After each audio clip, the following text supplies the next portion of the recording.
"Serve us, girl." The shout cracked through the half-empty diner like a whip. Aaliyah froze mid-step, the tray shaking in her hand, as three white men at the corner booth burst into laughter. One of them leaned back, boots on the table, sneering. "Ain't you here to serve, sweetheart?" If this already made your blood boil, hit like and subscribe right now, because stories like this are still happening and the world needs to hear them. The smell of coffee and grease filled the air as the clock ticked toward midnight. Aaliyah adjusted the strap of her faded apron and forced a small smile. "Good evening, gentlemen. What can I get you tonight?" Her voice was calm, polite, the same tone she learned to use to survive nights like this. The bald one with the beer gut smirked. "You can start with a smile that's real." His friend snorted. "Or maybe sit right here and take our order up close." Laughter again, sharp, ugly, echoing off the linoleum floor. Aaliyah's heart pounded, but she didn't flinch. She had been working double shifts to pay for her mother's oxygen machine, and she couldn't afford to lose this job. Still, her voice didn't shake when she said, "I'll be right back with your coffee." As she turned, a rough hand caught her wrist. "You ain't going nowhere till we're done," the man hissed. His breath stank of whiskey and power. She tried to pull free, her voice breaking through the air. "Let me go." The laughter died. The diner went silent. A mother with a child looked away. The cook behind the counter froze. No one moved. The man yanked again, and the sound of fabric tearing sliced through the room. Her uniform strap snapped. Her caramel shoulder was suddenly bare under the harsh fluorescent light. Aaliyah's breath hitched, humiliation and anger mixing in her chest like fire and ice. For a heartbeat, no one breathed. Then the bald man whispered, "Now that's service." Her eyes burned, but she didn't cry. Not this time. She stood there, trembling, furious, silent, until his grip loosened just enough for her to step back. Her voice came low, steady like the calm before a storm. "You're gonna regret that." The bell above the diner door jingled faintly as the three men stumbled out, still laughing, their boots splashing in the rain. Inside, silence clung to the air like smoke after fire. Aaliyah stood frozen, breathing hard, the torn strap of her uniform hanging loose against her arm. Every inch of her skin burned, not from pain, but from a shame that came when no one spoke up. The old man at the counter looked down at his plate. The cook pretended to scrub something that was already clean. Even the jukebox seemed ashamed to hum. Aaliyah turned and walked toward the back hallway. Her steps were slow, heavy, but steady. She pushed open the door to the staff room, closed it behind her, and leaned against it. The hum of the old refrigerator filled the silence. Her hand shook as she touched her shoulder, the fabric still damp from the man's grip. She stared at her reflection in the cracked mirror. For a moment, she wasn't a 28-year-old waitress anymore. She was 15 again. The memory came fast and cruel. Her mother's boyfriend reeking of beer, standing in the doorway of her small bedroom. His words still echoed even now. "You're too pretty for your own good." She remembered whispering, "Please don't." And how no one came. How no one ever came. That night had taught her that silence keeps the peace. For everyone except the one who's bleeding inside. She blinked hard, forcing the vision away. The reflection in the mirror showed someone older now, stronger, with fire behind tired eyes. She whispered to herself, "Not again. Never again." From the small locker beside the mirror, she pulled out her phone and stared at the screen. There were no missed calls, no messages, just the quiet glow of her wallpaper, her mother smiling beside her younger sister Jasmine. That smile was the reason she endured nights like this. Bills, rent, medication, oxygen refills, all sitting on her shoulders while the world watched her carry them alone. She wiped her face, straightened her apron, and tied the strap tighter across her chest, like armor. Her body trembled, but her mind was steady. She whispered, almost daring the empty room to hear it, "I won't let them take my peace." The rain outside grew heavier, beating against the tin roof like a warning. Aaliyah took one last look in the mirror, at the bruise already forming on her wrist, and walked back toward the diner floor. The diner lights flickered as thunder rolled outside. shaking the thin glass windows. Aaliyah stood behind the counter, her pulse still unsteady, pretending to clean the same coffee pot again and again. The last few customers had slipped out quietly. No one said a word. Shame and fear hung over the room like fog. Then the sound came, deep, steady, low, like a storm on two wheels. Motorcycles, 4 of them. Headlights cut through the rain as the bikes pulled up to the curb. The engines rumbled in unison before shutting off, leaving only the sound of rainfall and a faint hiss of steam from wet chrome. The door swung open. A man stepped in, tall, older, maybe 50, with a silver beard and a faded leather jacket. A scar ran from his cheek to his jaw, but his eyes were calm, steady, dangerous in their silence. His name patch read Jack Reeves. Behind him came 3 others, one huge and broad-shouldered, one lean with sharp eyes, one quiet but watchful. They didn't swagger. They didn't smile. They just looked. Aaliyah froze. She didn't know if they were trouble or rescue, but something in her gut said, not all storms are here to destroy. Jack's gaze swept the diner and stopped on her, the torn strap, the bruise on her wrist, the fear she was trying to hide. His expression didn't change, but something shifted in the air. "You all right, ma'am?" he asked, voice low and even. Before she could answer, the door banged open again. The 3 white men had come back, their laughter louder, drunker, uglier. "Well, look who's back," the bald one sneered. "Did you miss us, sweetheart?" Jack turned his head slightly, eyes narrowing. "You boys got a death wish, or are you just that stupid?" The leader laughed. "Who the hell are you supposed to be, her daddy?" Jack took a single step forward. "No, just someone who doesn't like trash." The next moment moved like lightning.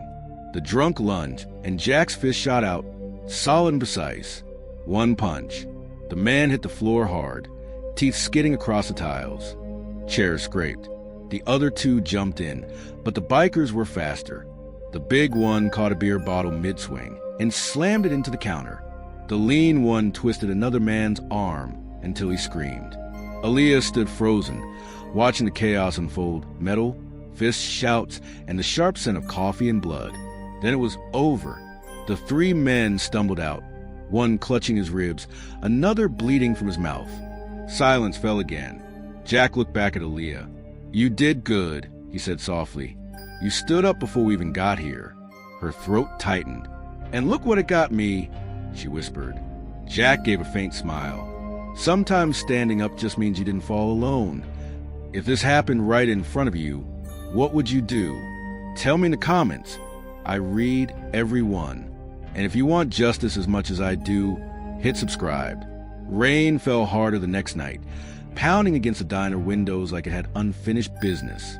The neon sign buzzed above the door, flickering between light and darkness. Aaliyah moved quietly behind the counter, stacking clean mugs just to keep her hands busy. Every sound made her flinch. The creak of a chair, the hum of the fridge, the slam of the kitchen door. Then the door opened. Her stomach twisted. The same 3 men walked in, bruised, bandaged, smiling. "Well," the bald one drawled, wiping rain off his face, "if it ain't our favorite little waitress." The big one grinned. "You think getting your biker boyfriends to jump us makes you brave?" Aaliyah's fingers gripped the counter. "You need to leave." The leader leaned closer, voice low and venomous. "We ain't leaving until we finish what we started." The few customers froze. Gus, the old trucker in the corner, stood slowly from his booth, shaking his head. "Not again. You boys had your fun. Now go." The man laughed. "Sit down, old man." Aaliyah's heart pounded as she reached under the counter. Not for a weapon, but for the small black card Jack had left her. The gold skull logo gleamed under the dim light. She hesitated for only a second before she dialed. The line clicked. "Jack Reeves." Came the voice, calm, steady. "It's me," she whispered. "They're back." Jack didn't ask for details. "Lock the door if you can. We're on our way." Outside, thunder roared again, but this time it wasn't just the sky. The rumble started faint at first, then grew louder. The window panes trembled. Headlights cut through the rain as 4 motorcycles turned the corner and rolled to a stop outside the diner. The door swung open with a crash. Jack stepped in first, leather jacket soaked, eyes cold and unblinking. Behind him, his crew spread out, silent as shadows. He looked straight at the man. "I told you to walk away." The bald man spat on the floor. "You should have stayed gone, old man." Jack took 1 step forward. "You brought this on yourself." In seconds, chaos exploded again. Chairs shattered, fists flew, the jukebox barked, and justice roared louder than thunder. When it was over, the men stumbled out into the rain, beaten and broken. Jack turned to Aaliyah, his voice soft now. "You did right calling me." She exhaled, trembling. "I didn't know if you'd come." He met her eyes. Some promises don't need reminding. Morning came slow and gray. The rain had finally stopped, but the air still smelled like wet asphalt and old fear. Aaliyah sat at her kitchen table, a blanket around her shoulders, staring at the untouched cup of coffee cooling in front of her. Her hands trembled less now, but the echo of last night still lingered in her chest. The sound of fists, thunder, and justice. Her mother, Rosa, coughed softly from the couch. The oxygen machine beside her let out a steady hiss. "You didn't sleep?" Rosa said, voice rough but loving. Aaliyah tried to smile. Wasn't much to sleep through. Rosa studied her daughter's face, the bruise along her wrist, the weariness behind her eyes. "They came back, didn't they?" Aaliyah nodded slowly. "But they didn't win this time." Rosa took a careful breath. Some people spend their lives thinking power means hurting others. But real power is standing when you could have stayed down. Aaliyah looked at her mother, eyes glistening. "I was scared, Mama."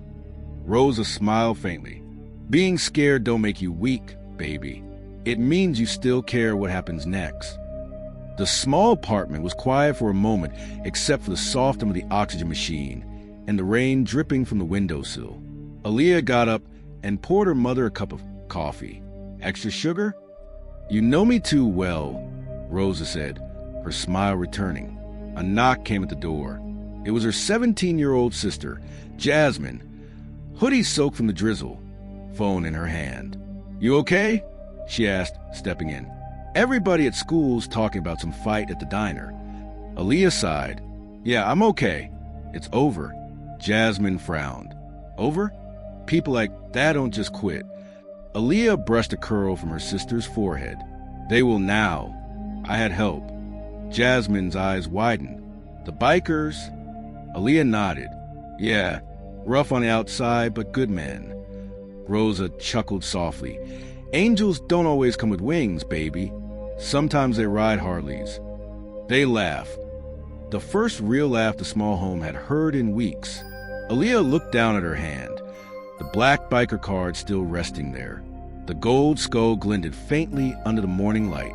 She tucked it carefully back into her pocket and whispered, "Maybe good people still find their way to you when you stop hiding."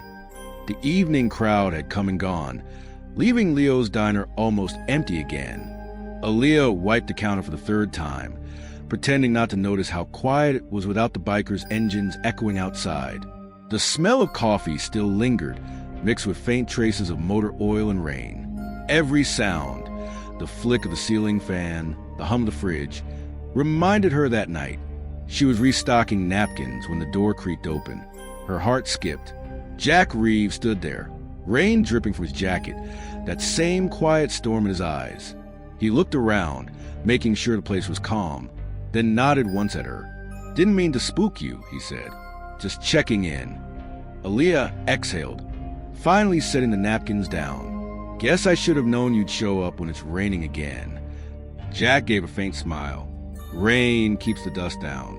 Makes things honest." He took a seat at the counter. She poured him a cup without asking. Black, no sugar, just how she remembered. For a moment, they sat in silence, the kind that didn't feel awkward. "You didn't have to come back," she said softly. "Didn't have to," he replied, "but wanted to." He glanced at her wrist, the faint bruise fading now. "You heal fast." "Only on the outside," she said. Jack nodded, understanding. I used to think I could walk away from everything bad I'd seen. Then I buried my brother in Afghanistan. Thought distance would help, but it doesn't. You either carry the weight or do something that makes it lighter. Aaliyah swallowed hard. That why you helped me? He looked down at his coffee, then back up at her. Maybe I just saw someone who didn't deserve to stand alone. He reached into his jacket pocket and pulled out a small folded note. Guy I know runs a bakery down in Savannah. Good man. He's looking for help. Steady work, quiet place. Thought maybe you'd like a change. Aaliyah blinked, surprised. You offer me a job?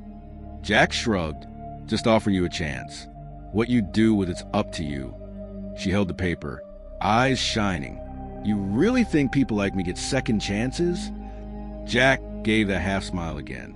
You already took yours when you stood up. He rose, dropped a few bills on the counter, and tipped his head. Keep that note close. Never know when the storm clears. And just like that, he was gone, the bell over the door jingling softly behind him. Aaliyah stood there, staring at the note, whispering, maybe some storms bring sunlight after all. Sunday morning crept in soft and golden, sliding through the cracked blinds of Aaliyah's apartment. The air smelled like syrup and sunlight, not fear. Rosa sat at the kitchen table in her robe, humming to an old gospel tune while the oxygen machine breathed beside her. Aaliyah flipped French toast on the pan, humming along, her hair tied back, her bruises fading. For the first time in months, peace didn't feel borrowed. Rosa smiled. We eating like royalty today. What's the occasion? Aaliyah grinned faintly. Someone brought me pie last night. Reminded me what hope tastes like. Rosa chuckled, shaking her head. That biker man again? Aaliyah turned, mock-offended. Maybe. Why? Because, baby, Rosa said softly. Men like that don't just show up. They appear when God's tired of watching you cry alone. They laughed together. The sound was light, warm, alive. Jasmine walked in, still half asleep, rubbing her eyes. Smells good, she mumbled. Aaliyah kissed her sister's forehead. You're early. Jasmine shrugged. Couldn't sleep. Kept thinking about how you didn't let those men break you. Aaliyah smiled. Sometimes you don't fight with fists. You fight by refusing to stay scared. Later that morning, after breakfast, Aaliyah walked 2 blocks to the small brick church she hadn't visited since she was a kid. The choir's voices floated to the open doors, soft, raw, real. She slipped into a back pew, letting the sound wrap around her like a blanket. The pastor spoke about healing, about how fear can keep you safe, but it can also keep you stuck. Aaliyah felt every word. Her fingers brushed the note Jack had given her, folded neatly in her pocket. She didn't know if she'd ever move to Savannah, but for the first time, the idea didn't scare her. When the service ended, she stepped outside, and there he was, Jack Reeves, leaning against his truck, sunlight catching his silver beard. He smiled when he saw her. Didn't figure you for a Sunday person, she teased. Jack chuckled. I ain't, but some sermons don't need a pulpit. They stood there, quiet, just sharing the air. Aaliyah looked out at the street, breathing in the clean morning light. Guess I'll be all right now. Jack nodded. You already are. She smiled, a real one this time, steady, unafraid. If you believe this should never happen again, share this now. And to my USA, UK, and Canadian viewers, your voice is power. Use it.